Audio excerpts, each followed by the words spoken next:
Titrasi kompleksometri, kita lanjutkan ke materi volumetri terakhir dari pendahuluan. Senyawa kompleks pernah kalian pelajari di pelajaran kimia anorganik, merupakan senyawa yang terbentuk antara dua senyawa kimia dengan cara mekanisme donor dan akseptor pasangan elektron, atau bisa kita sebut senyawa asam basa menurut Lewis, sehingga kita sebut asam Lewis dan basa Lewis.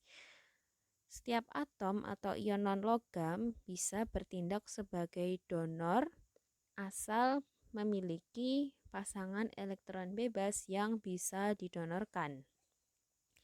Sebagai akseptor dari PeB yang mampu menerima atau bersama-sama mengikat pasangan elektron bebas, kita sebut atom logam atau bisa juga atom netral. Senyawa kompleks terbentuk melalui ikatan kovalen koordinasi antara ion atau atom pusat, dalam hal ini berupa atom logam atau atom netral, dengan ligan atau senyawa yang menyumbangkan pasangan elektron bebasnya untuk digunakan bersama-sama. Sehingga senyawa kompleks bisa disebut sebagai senyawa koordinasi. Ikatan kovalen sendiri terjadi ketika ada pasangan elektron bebas yang digunakan bersama, di mana pasangan elektron bebas ini berasal dari salah satu atomnya atau berasal dari ligan. Senyawa kompleks memiliki sifat khas tertentu. Yang pertama, dapat menaikkan kelarutan dalam bentuk kompleksnya, kemudian larut di dalam air dan memiliki warna tertentu. Senyawa kompleks terdiri dari dua, yaitu ion atau atom pusat dan ligan atau sebagai gugus pelindung. Ion atau atom pusatnya ini merupakan bagian dari senyawa kompleks atau senyawa koordinasi yang berada di pusat atau bagian tengah dari susunan senyawa koordinasinya atau senyawa kompleksnya sebagai penerima pasangan elektron, atau posisinya di sini sebagai asam Lewis. Pada umumnya dapat berupa logam, terutama logam-logam dari golongan transisi.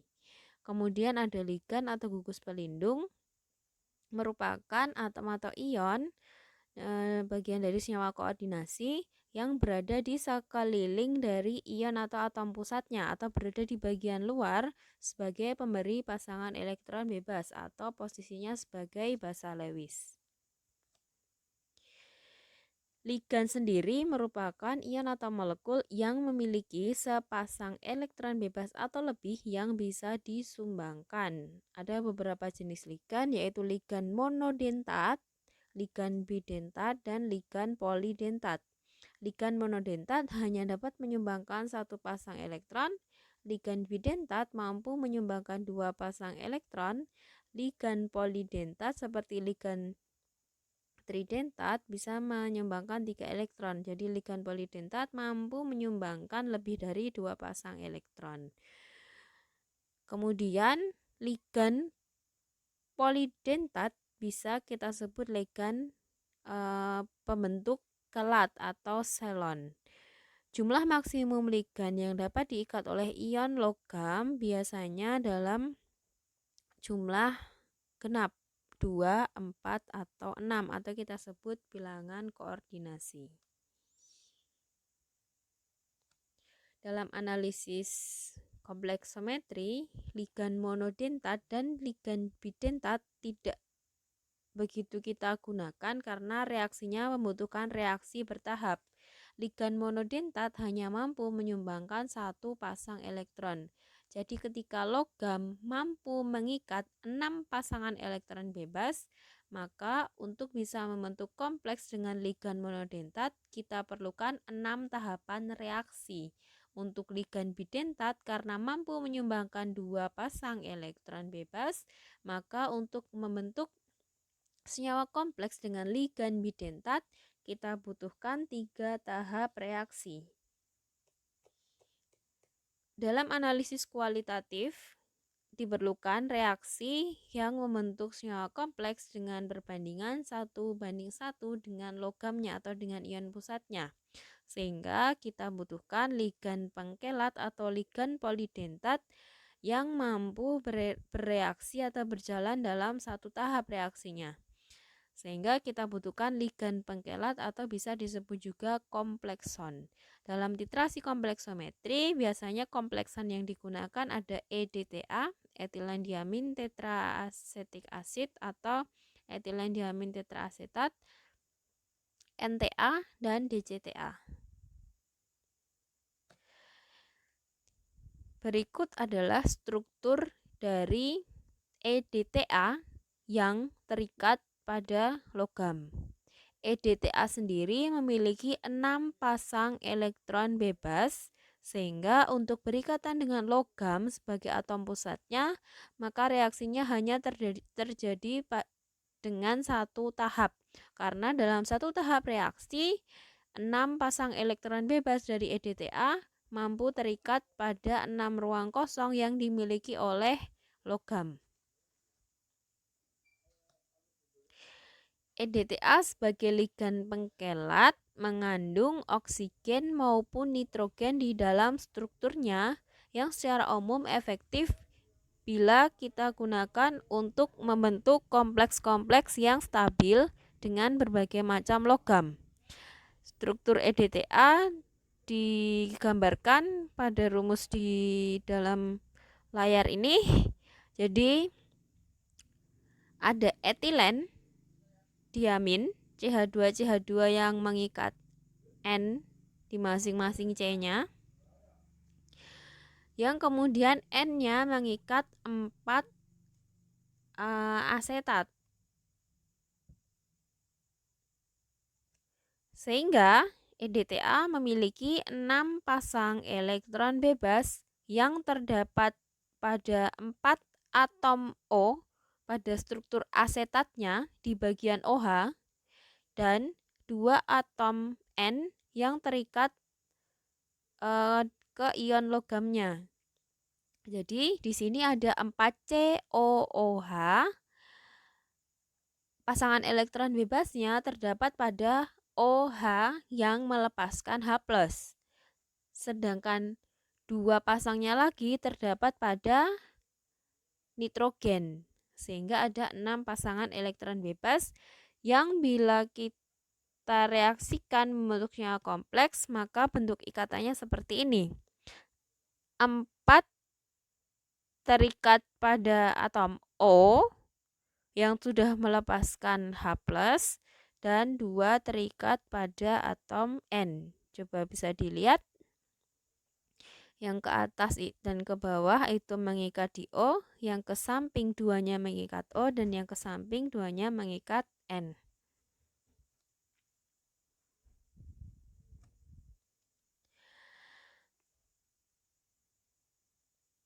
Eta dapat membentuk senyawa kompleks dengan sejumlah besar ion logam, sehingga eta termasuk ligan yang kurang selektif atau tidak selektif dalam membentuk kompleks dengan logam. Jadi ketika kalian punya campuran logam, maka eta akan membentuk kompleks dengan semua logam yang ada di dalam campuran tersebut. Jadi jika ada beberapa ion logam di dalam larutan sampel, maka titrasi dengan eta akan menunjukkan jumlah keseluruhan ion logam yang ada di dalam larutan tersebut. Berarti perlu kita atur selektivitas dari kompleksnya dengan cara mengendalikan pH pada saat titrasi. Biasanya untuk senyawa logam Mg, Cr, dan Ba bisa kita titrasi pada pH 11 dengan EDTA. Nah, EDTA sendiri bisa kita tulis sebagai H4Y. Jadi karena tadi strukturnya seperti ini, maka H-nya ini, H yang ada 4 ini kita tulis sebagai H4, dan struktur besarnya selain H kita lambangkan dengan Y. Sehingga EDTA bisa kita tulis H4Y. Y-nya melambangkan struktur besarnya, H-nya itu berasal dari 4 atom H yang terikat pada 4 asetat. sehingga lambangnya adalah H4Y. Cermati lagi strukturnya H4Y. Nah, karena EDTA termasuk asam tetraprotik yang mengandung 4 atom hidrogen, kita tuliskan H4Y, maka EDTA akan mengalami disosiasi sebanyak 4 tahap. Tahap yang pertama, H4Y, akan melepaskan H+ yang pertama, sehingga akan menjadi H3Y-. Kemudian H3Y- akan mengalami proses disosiasi yang kedua, melepaskan H+ yang kedua, sehingga akan menjadi H2Y2-. Kemudian disosiasi yang ketiga, H2Y2- melepaskan lagi H+, sehingga menjadi HY3-. Kemudian disosiasi yang keempat atau yang terakhir, HY3- melepaskan H+ yang terakhir menjadi Y4-. Nah, spesies Y4- inilah yang nantinya akan berikatan dengan logam membentuk senyawa kompleks. Kemudian pengaruh pH pada saat pembentukan kompleks itu mempengaruhi kelimpahan dari EDTA-nya sendiri, di mana ion-ion yang terdapat pada EDTA itu ada 5 jenis, yaitu H4Y, H3Y-, H2Y2-, HY3-, dan Y4-. Ini kelimpahannya tergantung dari pH larutan. Jadi pada pH 1 paling banyak terdapat H4Y atau dalam bentuk asamnya. Kemudian pada pH 2 sampai 3 yang paling banyak adalah H3Y-. Pada pH 4 sampai 5 yang paling banyak adalah H2Y2-. Pada pH 8 sampai 9 yang paling banyak adalah HY3-, dan pada pH tinggi 12 sampai 14 yang paling banyak adalah Y4- atau semua H+ sudah dilepaskan dari EDTA-nya, dari H4Y-nya. Sehingga yang tersisa adalah ion Y4-. Nah, dalam titrasi EDTA yang kita butuhkan adalah spesies Y4- dari EDTA-nya karena dapat membentuk kompleks yang stabil dengan logam. Karena dalam bentuk Y4-, maka EDTA sudah melepaskan semua H+-nya sehingga mampu membentuk ikatan dengan logam sebanyak 6 ikatan, 4 dari atom O dan 2 dari atom N. Nah, spesies ini banyak terdapat pada pH basa di atas 10, namun kita gunakan pH 10. Karena pada pH di atas 10, kadar hidroksinya itu tinggi atau kadar OH-nya itu tinggi. Karena pH di atas 10 berarti larutannya menjadi sangat basah. Nah, biasanya logam kalau pada pH tinggi itu bisa mengikat OH- sehingga terbentuk endapan. Contohnya Mg dan Ca pada pH tinggi akan membentuk MgOH2 dan CaOH2. Pada pH di bawah 10 atau pH rendah, maka spesies Y4- mulai berkurang akibat terjadinya protonasi. Karena pH di bawah 10, maka dia akan menuju ke pH asam sehingga kelimpahan H+-nya bertambah, maka Y4- akan kembali membentuk atau mengikat H+ sehingga terbentuk H3Y3-, H2Y2-, HY3-, dan H4Y. Sehingga kalau kita turunkan pH-nya, maka akan terbentuk EDTA yang masih terprotonasi atau masih mengandung ion H+ sehingga tidak stabil ketika kita gunakan untuk membentuk kompleks dengan logam. Karena yang paling stabil membentuk kompleks dengan logam adalah spesies eta dalam bentuk Y4-. Karena pengaruh pH pada pembentukan kompleks itu penting, maka kita buat pH-nya tetap pada pH 10 dengan menambahkan larutan penyangga atau larutan buffer atau larutan dapar pH 10. Fungsinya tentu untuk mempertahankan pH pada larutan tetap di angka 10 sehingga pH larutan tidak berubah meski ada sejumlah ion H+ yang dilepaskan dari kompleks EDTA saat bereaksi membentuk kompleks dengan logam. Larutan buffer digunakan untuk mempertahankan pH pada nilai yang hampir konstan di pH 10. Nah, kita lanjutkan. Kemudian, senyawa EDTA itu tidak mudah larut di dalam air. Dia sulit dilarutkan di dalam aqueous. Sedangkan dalam bentuk garamnya ini larut dengan baik di dalam air. Sehingga untuk etilen diamin tetraasetat kita gunakan dalam bentuk garamnya. Nah, garamnya itu juga bisa ada bermacam-macam, bisa ada NaH3Y, ini masih kurang larut di dalam air, sehingga kita gunakan garam dinatriumnya, Na2H2Y. Kan tadi dalam bentuk asamnya itu H4Y. Maka kalau kita ganti hanya menjadi Na, menjadi Na2H2Y, berarti sudah mengikat natrium, berarti asamnya ini sudah berbentuk garam. Garam di natrium eta dengan kelarutan yang lebih baik dibandingkan asam etilen diamin tetraasetat. Jadi Na2H2Y memiliki kelarutan yang lebih baik jika dibandingkan H4Y atau kelarutannya lebih baik dalam bentuk garamnya. EDTA yang dijual dalam bentuk garamnya biasanya memiliki struktur senyawa Na2C10H14N2O8 mengikat 2 hidrat atau kita sebut triplex. Merupakan larutan baku sekunder sehingga sebelum penggunaannya perlu kita standarisasi menggunakan larutan standar Mg atau Ca. Nah, eta dalam bentuk garamnya berarti mudah larut di dalam air sehingga mudah kita buat dalam bentuk larutan standarnya dan perlu distandarisasi karena ada sejumlah tak tentu kandungan air di dalam dinatrium etanya. Nah, titik akhir titrasi ini digunakan untuk menentukan beberapa logam dalam titrasi kompleksometri dengan bantuan indikator. Nah, selektivitas kompleks bisa kita atur dengan pengendalian pH kan. Secara umum kita lakukan pada pH 10 dengan menambah buffer pH 10.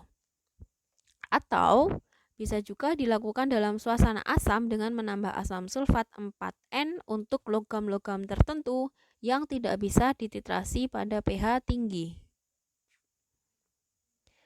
Kemudian titrasi kompleksometri berarti ini metode kuantitatif karena digunakan untuk menentukan kadar logam dari pembentukan kompleks antara analit dengan titran, yaitu reaksi antara logam dengan ligan untuk membentuk senyawa kompleks. Digunakan untuk menetapkan kadar logam terutama campuran beberapa ion logam dalam larutan dengan menggunakan ligan berupa dinatrium eta yang bisa membentuk senyawa kompleks. Kesulitan yang terjadi dalam titrasi kompleksometri ini biasanya terdapat dari kompleks yang memiliki kestabilan lebih rendah.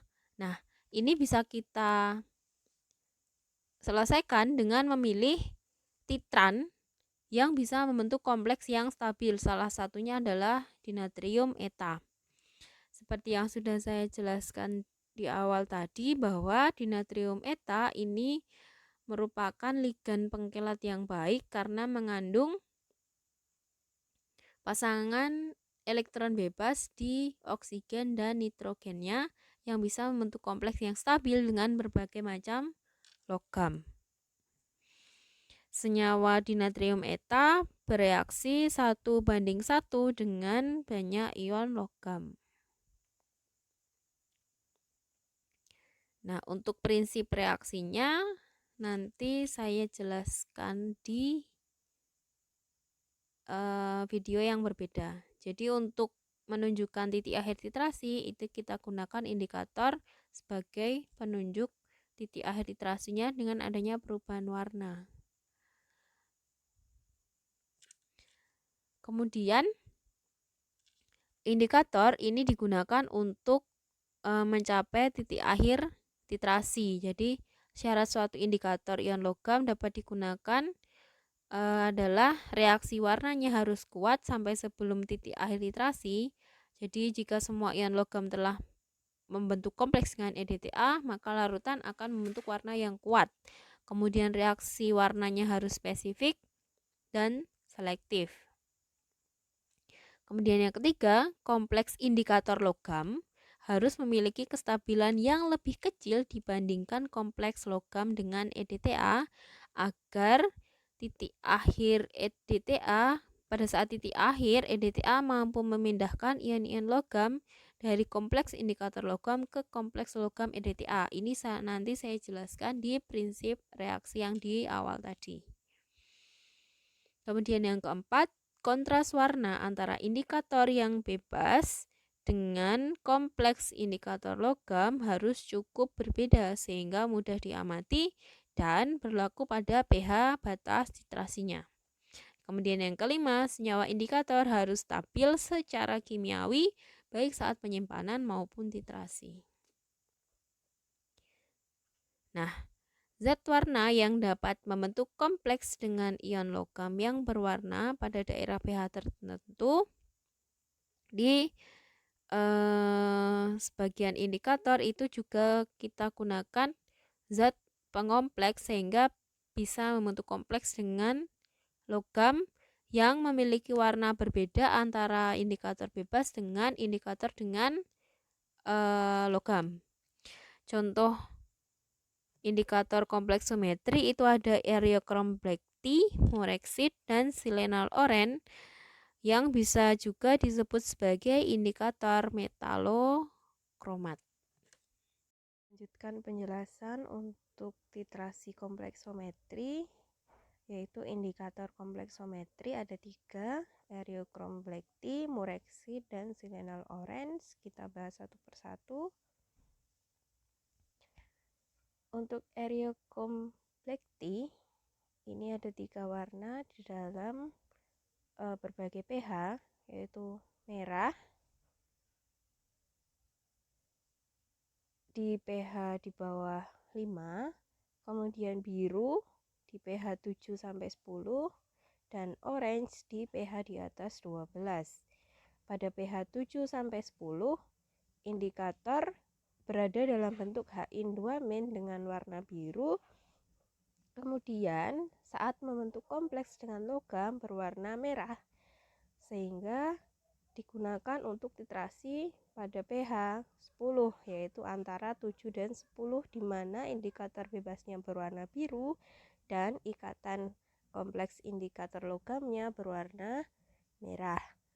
Kalau digunakan di pH di bawah 7, maka indikator EBT berwarna merah.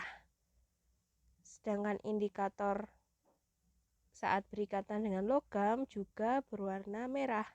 Maka tidak bisa digunakan pH di bawah 7 karena nanti perubahan warna pada saat titik akhir titrasi antara indikator saat berikatan dengan logam dan indikator bebasnya warnanya sama-sama merah.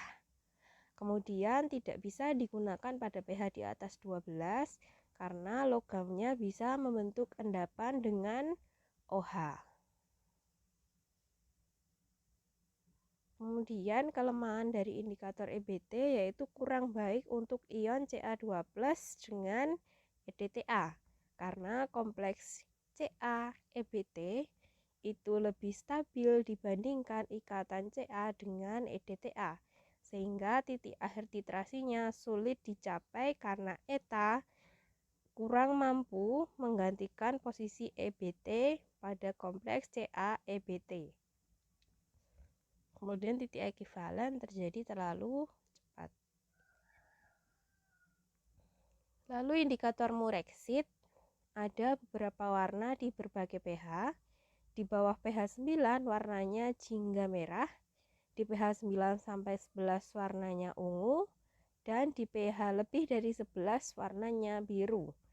Ini digunakan pada pH 12 dengan warna indikator bebasnya adalah biru dan dapat membentuk kompleks dengan beberapa ion logam seperti Cu, Co, Ni, dan Ca dengan warna jingga, kuning, dan merah, sehingga pada titik akhir titrasi warnanya akan berubah dari jingga atau kuning atau merah menjadi biru.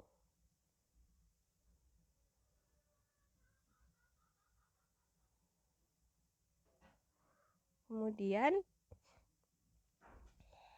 indikator silenol orange, yang ini indikator asam basa yang memiliki warna kuning pada pH asam dan merah pada pH basa.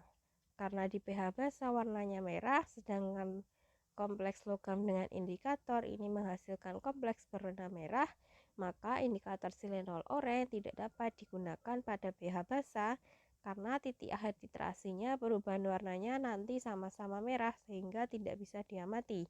Maka untuk indikator silenol orange kita gunakan pada pH asam, yaitu pH 2.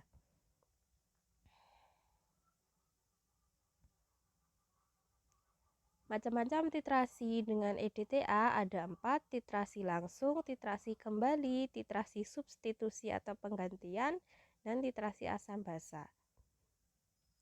Titrasi langsung dilakukan dengan cara mentitrasi langsung.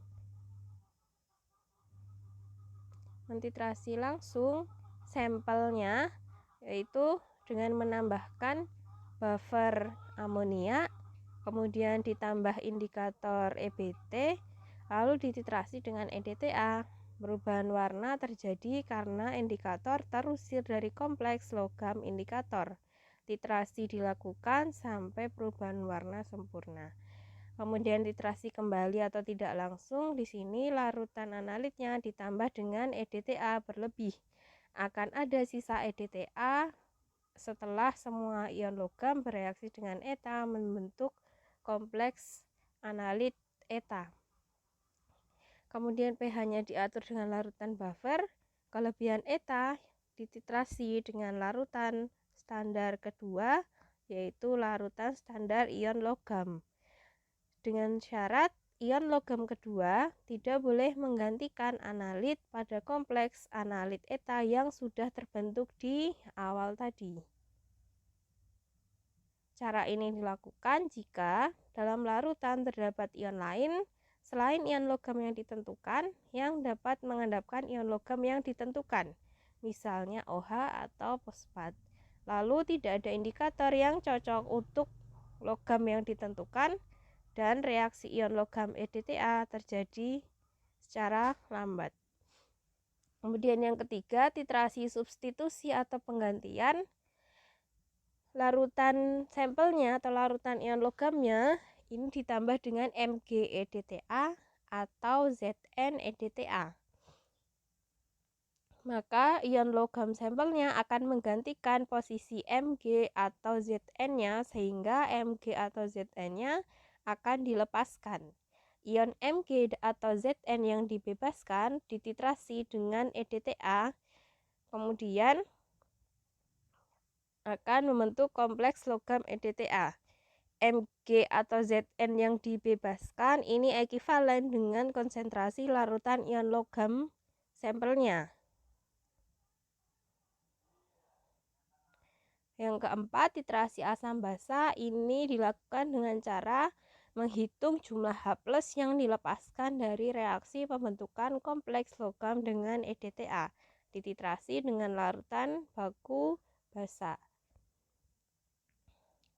Reaksi yang digunakan di dalam titrasi kompleksometri yang pertama ada dinatrium eta, larutan standar logam Zn atau Mg, larutan buffer atau larutan penyangga pH 10, indikator berupa EBT, Brexit atau silenol orange.